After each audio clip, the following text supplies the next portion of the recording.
ಶರಣರಪ್ಪ ಶರಣು ಕುಂತವ್ರು ಕುಂತಾಂಗ ನಿಂತವ್ರು ನಿಂತಾಂಗ ಕಾಲ್ ಕೀಳ್ದಂಗ ಅಂಡಿ ಹತ್ತದಂಗ ನೋಡ್ಬೇಕು ನೋಡ್ರಿ ನಮ್ಮ ಆಟನ. ಇದ್ದೀವ್ ನೋಡ್ರಿ ನಾವು ಹಾಡೋರು ಕುಣಿಯೋರು ಕುಣಿಸೋರು ನಗಿಸೋರು. ಭಾರತ ಭಾಗ್ಯ ವಿಧಾತ ಭಾರತ ಭಾಗ್ಯ ವಿಧಾತನ ಕಥೆ ಹೇಳಕ್ ಬಂದಿದ್ದೀವಿ ಸ್ವಾಮಿ ನಾವು. ಹಿಂಗಂತ ಆಡೋರು ಮತ್ ನೋಡೋರು ನಡುವೆ ಒಂದು ಒಪ್ಪಂದ ಮಾಡ್ಕೊಂಡು ಶುರು ಮಾಡೋಣ ಸ್ವಾಮಿ ನಾವು ಮಾತಾಡ.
ನೈಸ್ ಫ್ಯಾಷನ್ ಯಾರ್. ಹಲೋ ಬ್ರದರ್, ಇದು ಫ್ಯಾಷನ್ ಅಲ್ಲ, ನಮ್ಮ ಕತೆ ಹೇಳೋ ಫ್ಯಾಷನ್. ಫ್ಯಾಷನ್ ಕತೆ ಹೇಳೋಣ? ಯಾರ ಕತೆ? ಈ ಲೇಟ್ ಆಗಿ ಬರೋರು ಹಿಂಗೆ ಲೇಟ್ ಆಗಿ ಬಂದು ಕೊಟ್ಟಿದ್ ಇಂಟ್ರೊಡಕ್ಷನ್ ಎಲ್ಲ ಅರ್ಥ ಕಳ್ಕೊಳ್ಳೋದು ಮಾಡ್ತಾರೆ. ಲೇ ಹುಡುಗ, ನಾವು ಆಗೇ ಹೇಳಿದ್ವಲ್ಲ ಭಾರತ ಭಾಗ್ಯ ವಿಧಾತನ ಕತೆ ಹೇಳ್ತೀವಿ ಅಂತ. What does it mean? Bhargavi ಪಾಲ ಜಾಸ್ತಿ ಆಯ್ತಾ?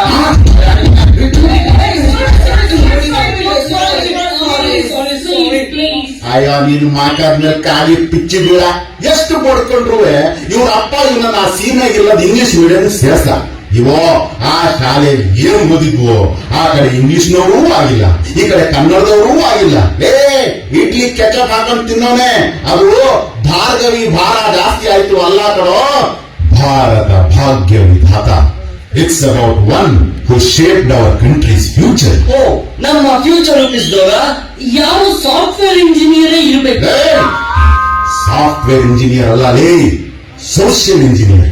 ನಮ್ಮ ಸಮಾಜದ ಓರೆ ಕೋರೆಗಳನ್ನೆಲ್ಲ ನಟ್ಟು ಬೋಟುಗಳನ್ನೆಲ್ಲ ತಿರುಗಿಸಿ ಸರಿ ಮಾಡಿ ಇವತ್ತಿನ ಸಮಾಜಕ್ಕೆ ಚಾಲನೆ ನೀಡಿದವರು ಅವರು.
ನಾನು ಪ್ರತಿಷ್ಠಿತ ಕೊಲಂಬಿಯಾ ಯೂನಿವರ್ಸಿಟಿಯ ಚಾನ್ಸಲರ್.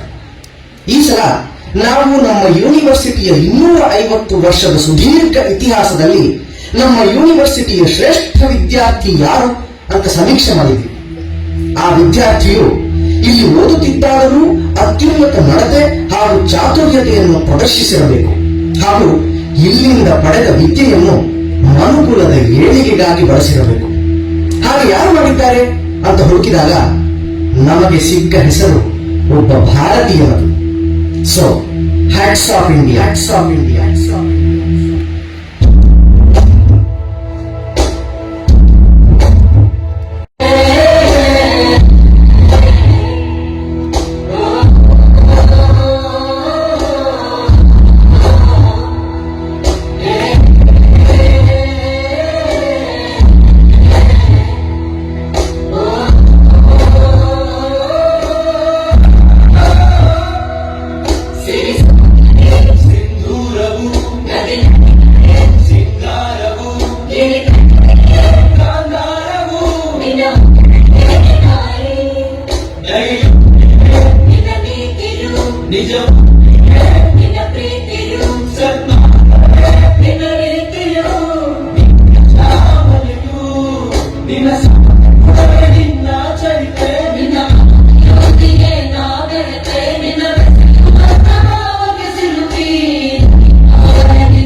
ಕೊಲಂಬಿಯಾ ಯೂನಿವರ್ಸಿಟಿಯ ಬೆಸ್ಟ್ ಸ್ಟೂಡೆಂಟ್ ಒಬ್ಬ ಇಂಡಿಯನ್. ಬಟ್ ಹೂ ಯಾರ್? ಅಲ್ಲ ಮಿಸ್ಟರ್ ಸೂತ್ರಧಾರ, ನೀವು ಚೆನ್ನಾಗಿ ಎಂಟ್ರಿ ಕೊಟ್ರಿ, ಆದ್ರೆ ಈ ಭಾರತ ಭಾಗ್ಯ ವಿಧಾತ ಯಾರು? And with due respect, university ಗೌರವ ಕೊಡ್ತಾ ಅನ್ನೋ ಕಾರಣಕ್ಕೆ ಭಾರತ ಭಾಗ್ಯ ವಿಧಾತ ಹೇಗಾಗ್ತಾರೆ?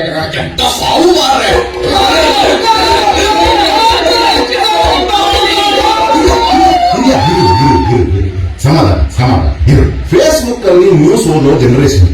ನೆಲದ ಆಳ, ಬಾಳಿನ ವಿಸ್ತಾರ ಎಲ್ಲ ಹೆಂಗ್ ಗೊತ್ತಾಗುತ್ತೆ? ಸಣ್ಣ ಮಕ್ಕಳ ತಪ್ಪನ್ನೆಲ್ಲ ಹೊಟ್ಟೆಗೆ ಹಾಕೋದು. ವೆರಿ ಸಾರಿ, ನಾನು ಚಿಕನ್ ಕೊಡ್ತೀನಿ, ಕೂಲ್ ಡೌನ್. ಲೇ ತಮ್ಮ, ನೀನಿವತ್ತು ಸ್ವಚ್ಛಂದವಾಗಿ ಬದುಕುತ್ತಿರುವ ಬದುಕು ಎಷ್ಟು ಕಷ್ಟದಿಂದ ನಮ್ಮ ಹಿರಿಕರು ನಮಗೋಸ್ಕರ ಶ್ರಮಿಸಿ ನಮಗೆ ಕೊಟ್ಟಿದ್ದಾರೆ ಅಂತ ನಿಮ್ಗೆ ಗೊತ್ತಿದ್ರೆ ನೀನು ಮಾತಾಡ್ತಿರ್ಲಿಲ್ಲ. ನಿಮಗೆ ಅರ್ಥ ಮಾಡಿಸ್ಲಿಕ್ಕೆ ಬುಧಪ್ಪ, ನಿನ್ನ ಕಾಲಜ್ಞಾನದ ಶಕ್ತಿಯಿಂದ ಈ ತಮ್ಮದಿರಿಗೆ ಹಿಂದಿನ ಕಾಲದ ದರ್ಶನ ಮಾಡಿಸ್ಬೇಕಂದ್ರೆ.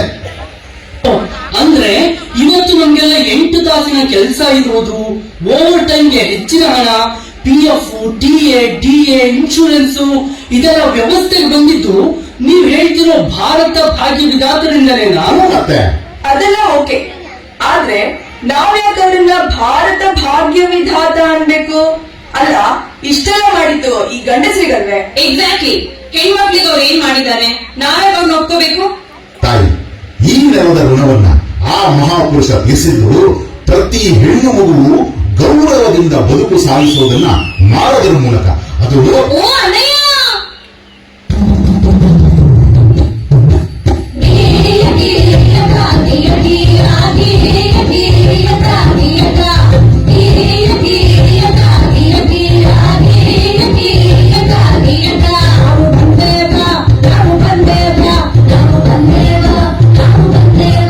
ನಾವು ಬಂದೇವ ನಿಜ ಸ್ತುತಿ ಮಾಡಬೇಕು.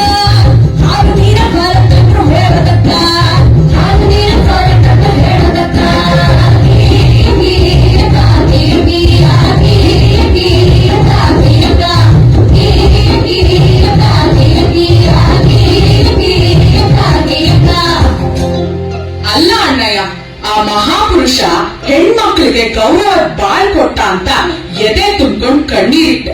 ಆದ್ರೆ ಈಗ ಇಡೀ ಕತೆ ನೀನೇ ಹೇಳಕ್ ಹೋಗಿ ಈ ಹೆಣ್ಮಗಳಿಗೆ ಧ್ವನಿನೇ ಇಲ್ಲಂಗ್ ಮಾಡ್ತಿದ್ಯಾ ನೋಡು. ಅಯ್ಯೋ ಅಯ್ಯೋ ತಪ್ಪಾಯ್ತು ಕಣವ. ಏನ್ ಮಾಡ್ತೀಯ ಹೇಳು? ಹಳೆ ಬುದ್ಧಿ ಆಗಾಗ ಹೊರಗೆ ಬಂದ್ಬಿಡುತ್ತೆ. ಇನ್ ಮುಂದೆ ನೀನ್ ಮಾತಾಡು, ನಾನು ತಾಳ ಹಾಕ್ತೀನಿ ಅಷ್ಟೇ. ಹೆಣ್ಣೊಂದು ಹುಟ್ಟಿದರೆ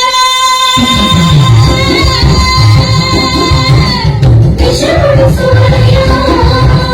ಹೆಣ್ಣೊಂದು ಹುಟ್ಟಿದರೆ ವಿಷ ಉಳಿಸುವರೆಯ. ಚಂದ ಬಯಸಲಿ ರಕ್ತ ಮಾಡಿಸುವರು. ಚಂದ ಬಯಸಲಿ ರಕ್ತ ಮಾಡಿಸುವರು. ಅಕ್ಷರದ ಹಕ್ಕಿಲ್ಲ, ಅಪ್ಪನೆಯ ಮಾತಿಲ್ಲ, ಅಪ್ಪೆಯರು ಹಕ್ಕಿಲ್ಲ. ಹೇಗೂ ಸಿಕ್ಕಲ್ಲ, ಇವಳಿಗೆ ಸಿಕ್ಕಲ್ಲ.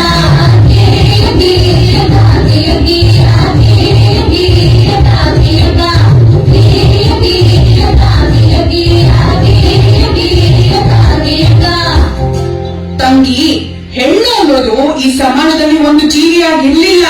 ಅವಳು ಆಸ್ತಿ, ವರ್ಣ, ವಂಶ ರವಾನಿಸೋ ಒಂದು ಯೋಜನೆ ಆಗಿದ್ಲು. Oh, you mean like a project?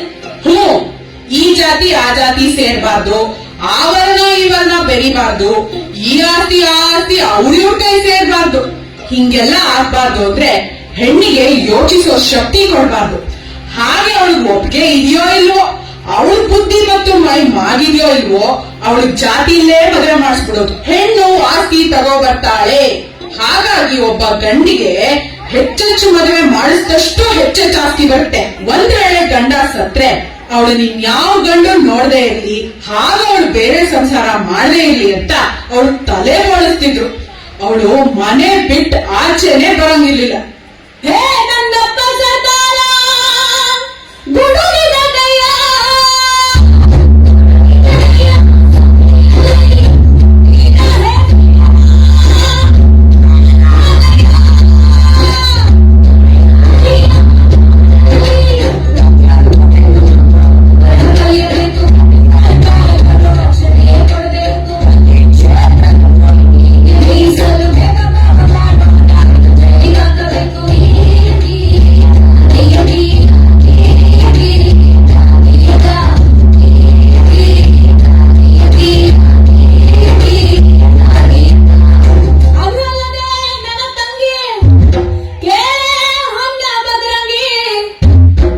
ಪ್ರತಿಯೊಂದು ಕ್ಷೇತ್ರದಲ್ಲೂ ಹೆಣ್ಣಿಗೆ ರಕ್ಷಣೆ ಇರಬೇಕು.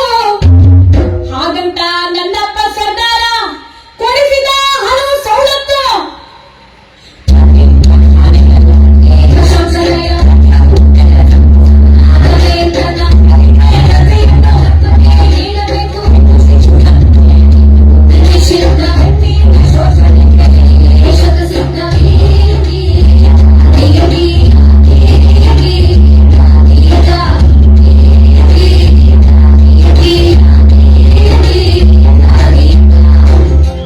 ನೋಡಿದ್ರ, ಗ್ರೀಸ್, ಅರ್ಜೆಂಟೀನಾ ರಾಷ್ಟ್ರಗಳು ಆರ್ಥಿಕವಾಗಿ ದಿವಾಳಿಯಾದ್ರು, ಇಡೀ ವಿಶ್ವವೇ ಆರ್ಥಿಕವಾಗಿ ತಲ್ಲಣಿಸಿದ್ರು, ನಮ್ಮ ಆರ್ಥಿಕತೆ ಬೀಳಲಿಲ್ಲ. ಅದು ಸ್ಥಿರವಾಗಿ ನಿಲ್ಲಲು ಕಾರಣ ನಮ್ಮ ಸರ್ವೋಚ್ಚ ಬ್ಯಾಂಕ್, ರಿಸರ್ವ್ ಬ್ಯಾಂಕ್ ಆಫ್ ಇಂಡಿಯಾದ ನಿಯಮಾವಳಿಗಳಿಂದ. ಈ ಬ್ಯಾಂಕಿನ ಕನಸು ಹೊತ್ತು ಅದನ್ನು ನನಸಾಗಿ ಬಿತ್ತಿದವರು ನಮ್ಮ ಭಾರತ ಭಾಗ್ಯ ವಿಧಾತ. ರಿಸರ್ವ್ ಬ್ಯಾಂಕ್ ಆಫ್ ಇಂಡಿಯಾನ? ಹ್ಞೂ, ಅವರು ಬರೆದ ಪ್ರಾಬ್ಲಮ್ಸ್ ಆಫ್ ಇಂಡಿಯನ್ ರುಪಿ ಆಧರಿಸಿ RBI ಸ್ಥಾಪಿಸಿರೋದು. ಅದು ಅಲ್ಲದೆ ಜಗತ್ತಿನ 6 ಶ್ರೇಷ್ಠ ಎಕಾನಮಿಸ್ಟ್ಗಳಾದ ಗುನಾರ್ ಮಿರ್ಡಾಲ್, ಆಡಮ್ ಸ್ಮಿತ್ ಅಂತಹ ಅರ್ಥಶಾಸ್ತ್ರಜ್ಞರ ಸಾಲಿನಲ್ಲಿ ನಮ್ಮಪ್ಪ ಆ ಭಾರತ ಭಾಗ್ಯ ವಿಧಾತನ ಇಡೀ ವಿಶ್ವ ನೆನೆಸ್ಕೊಳ್ಳುತ್ತೆ. ಇಡೀ ಲೋಕವೇ ಒಂದು ಯುದ್ಧ ಮತ್ತು ರಕ್ತಕ್ಕಾಗಿ ಹಪಹಪಿಸುತ್ತಿರುವ ಸಂದರ್ಭದಲ್ಲಿ ಬುದ್ಧನೊಬ್ಬನೇ ನಮಗೆ ಸಮಾಧಾನ, ಸಂದೇಶ ಮತ್ತು ಮಾರ್ಗ. ಈ ಸತ್ಯವನ್ನ ಅರ್ಥ ಮಾಡಿಕೊಂಡು ಬುದ್ಧನ ಸಂದೇಶವನ್ನ ಇಡೀ ದೇಶದಲ್ಲಿ ಹರಡಿ ನಮ್ಮ ಭಾರತವನ್ನ ಪ್ರಬುದ್ಧ ಭಾರತವನ್ನಾಗಿಸುವ ಕನಸು ಕಂಡವರೇ ಆ ನಮ್ಮ ಭಾರತ ಭಾಗ್ಯ ವಿಧಾತ. ಅಯ್ಯೋ, ಐ ಕಾಂಟ್ ವೇಟ್ ಎನಿಮೋರ್. ಅಕ್ಕ, ಅಣ್ಣ, ಯಾರು ನನ್ನ ದೇಶದ ಭಾಗ್ಯ ವಿಧಾತ?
ಈ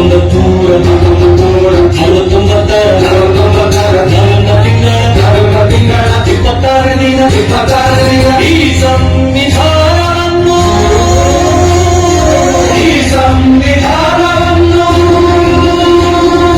ನಮಗೆ ನಾವೇ ಅರ್ಪಿಸಿಕೊಂಡು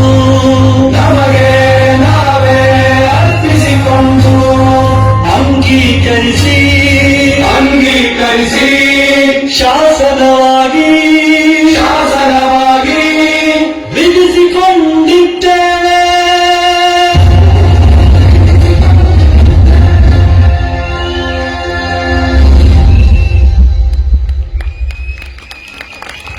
ಹಾಗೆ ಮಾಡಬೇಕು.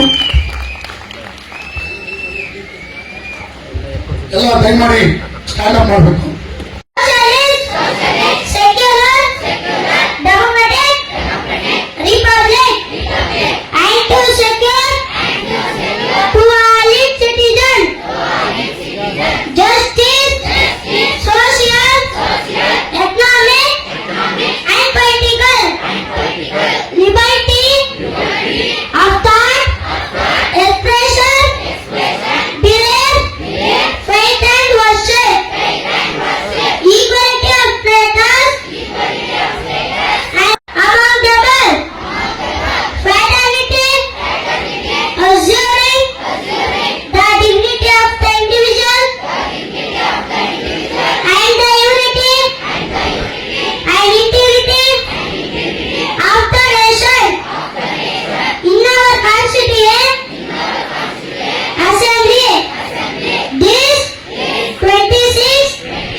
ಇದರಲ್ಲಿ ಏನಾದರೂ ತಪ್ಪಿದ್ರೆ ಅಥವಾ ಮಕ್ಕಳು ಸರಿಯಾಗಿ ಮಾಡದೇ ಇದ್ರೆ ದಯಮಾಡಿ ಕ್ಷಮಿಸಿ. ಈ ಎಲ್ಲಾ ಮಕ್ಕಳಿಗೂ ಮತ್ತೊಮ್ಮೆ ಜೋರಾದ ಚಪ್ಪಾಳೆ ಮುಖಾಂತರ ಆಶೀರ್ವದಿಸಬೇಕು ಅಂತ ಹೇಳಿ ಕೇಳ್ಬೋದಾಗಿದೆ. ಬಗ್ಗೆ ಒಂದು ಕಾರ್ಯಕ್ರಮ ನಾನು 20-25 ನಿಮಿಷ ಕೂತ್ಕೊಂಡು ನೋಡಿದೆ. ಒಂದು ವಿಷಯ ನಮಗೆ ನೋವಾಗಿ ಕಣ್ಣೀರು ರೀತಿ ಈ ಕಡೆ ಬರಯ್ಯ. ಇದು ಈ ಮಕ್ಕಳು ಇಷ್ಟು ಅಭಿನಯ ಮಾಡಬೇಕಾದ್ರೆ ತುಂಬಾ ಸಾಮಾನ್ಯ ಅಲ್ಲ. ಇದರಿಂದ ಮಾಸ್ಟರ್ಗಳ ಒಂದು ಕರ್ತವ್ಯ ಕೂಡ ಬಹು ದೊಡ್ಡದಾಗಿರುತ್ತೆ. ಈ ಒಂದು ಸಂದೇಶ ನಾನು ಅನ್ಕೊಂಡಾಗ ಕೂತ್ಕೊಂಡು ನಮ್ಮೂರಲ್ಲಿ ಒಂದು ಕಾರ್ಯಕ್ರಮ ಏಪ್ರಿಲ್ ಮಾಡಿಸ್ತಾ ಇದ್ದೀವಿ. ಈ ಮಕ್ಕಳನ್ನೇ ಕರ್ಕೊಂಡು ನಮ್ಮ ಊರಲ್ಲಿ ಮಾಡಿಸ್ಬೇಕು ಅಂತ ಮನಸ್ಸಲ್ಲಿ ಬಂದ್ಬಿಡ್ತಾರೆ. ಯಾಕೆಂದ್ರೆ ಇದು ಈ ಕಾರ್ಯಕ್ರಮ ಇದೊಂದು ಜಾಗೃತಿ ಕಾರ್ಯಕ್ರಮ. ಇದು ಸುಮ್ಮನೆ ಎಂಟರ್ಟೈನ್ಮೆಂಟ್ ಅಲ್ಲ. ಇದು ಸಮಾಜಕ್ಕೆ ಅರ್ಥ ಆಗುವಂತ ಕಾರ್ಯಕ್ರಮ. ಇಂಥ ಕಾರ್ಯಕ್ರಮಗಳು ಹೆಚ್ಚು ಆಗಬೇಕು. ಮತ್ತೆ ಈ ಪುಟ್ಟ ಮಕ್ಕಳು ಎಷ್ಟು ಚೆನ್ನಾಗಿ ಅಭಿನಯ ಮಾಡ್ತಾರೆ ಅಂತ ಅಂದ್ರೆ ತುಂಬಾ ಅದ್ಭುತವಾಗಿತ್ತು. ನನಗೆ ತುಂಬಾ ಖುಷಿಯಾಯಿತು. ಈ ಕಾರ್ಯಕ್ರಮಕ್ಕೆ ಬಂದು ನನಗೆ ತುಂಬಾ ಖುಷಿಯಾಗಿದೆ. ಮತ್ತೆ ಈ ಮಕ್ಕಳು ಭವಿಷ್ಯದಲ್ಲಿ ತುಂಬಾ ಚೆನ್ನಾಗಿ ವಿದ್ಯಾವಂತರಾಗಲಿ, ಈ ದೇಶವನ್ನು ಕಟ್ಟುವಂತ ಶಕ್ತಿ ಈ ಮಕ್ಕಳಲ್ಲಿದೆ. ಹಾಗಾಗಿ ಈ ಮಕ್ಕಳಿಗೆ ನಾನಂತೂ ತುಂಬಾ ಸಂತೋಷದಿಂದ ಆಶೀರ್ವಾದ ಮಾಡ್ತಾ ಇದ್ದೀನಿ. ನಿಮ್ಮ ಮಕ್ಕಳ ಭವಿಷ್ಯ ತುಂಬಾ ಚೆನ್ನಾಗಿರ್ಲಿ. ಇವತ್ತು ಕಾರ್ಯಕ್ರಮ ತುಂಬಾ ಚೆನ್ನಾಗಿದೆ. ಮತ್ತೆ ಅದರಲ್ಲೂ ಕೂಡ ನಮ್ಮ ಹಂಪೇಗೌಡರು, ನಾವು ಅವ್ರನ್ನ ಯಾದಗಿರಿ ಕರ್ಕೊಂಡು ಹೋಗಿ ಅವ್ರ ಸನ್ಮಾನ ಮಾಡಿದ್ವಿ. ಅವ್ರಿಗೆ ಒಂದು HM ಪ್ರಶಸ್ತಿ ಕೊಟ್ಟು ಆ ವ್ಯಕ್ತಿ ಈ ಕಾರ್ಯಕ್ರಮ ಬರ್ತಾ ಇದ್ದಾರೆ. ನಮ್ಮ ಎಂ ಶಿವರಾಜ್ ಅವರು ಕೂಡ ತುಂಬಾ ಸಾಮಾಜಿಕ ಕಳಕಳಿಯುಳ್ಳಂಥವ್ರು. ಅವರ ನೆರಳಲ್ಲಿ ನಾವು ಕೂಡ ಒಂದಷ್ಟು ಕಾರ್ಯಕ್ರಮಗಳನ್ನ ಮಾಡ್ಕೊಂಡು ಬಂದ್ವಿ. ಇರ್ಲಿ, ಆದ್ರೆ ಇವತ್ತಿನ ಕಾರ್ಯಕ್ರಮದಲ್ಲಿ ಈ ಪುಟ್ಟ ಮಕ್ಕಳು 20-25 ನಿಮಿಷ ಅಭಿನಯ ಕೊಟ್ಟಲ್ಲ, ಇದು ತುಂಬಾ ಬಹು ದೊಡ್ಡ ಜಾಗೃತಿಯನ್ನ ಸಮಾಜಕ್ಕೆ ಮೂಡಿಸುವಂತ ಕಾರ್ಯಕ್ರಮವಾಗಿತ್ತು. ನಿಮ್ಮ ಮಕ್ಕಳು ಒಳ್ಳೆಯದಾಗಲಿ ಅಂತ ಹೇಳ್ತಾ ಈ ಕಾರ್ಯಕ್ರಮದಲ್ಲಿ ನಮಗೆ ಮಾತಾಡ್ತೀವಿ. ಅವರ ಅವಕಾಶ ಕೊಟ್ಟು ನಮ್ಮೆಲ್ಲರಿಗೂ ನಮಸ್ಕರಿಸಿ ನನ್ನ ಮಾತು ಮುಗಿಸ್ಕೊಂಡು ನಮಸ್ಕಾರ. ಅವರಿಗೆ ಧನ್ಯವಾದಗಳನ್ನ ಹೇಳ್ತಾ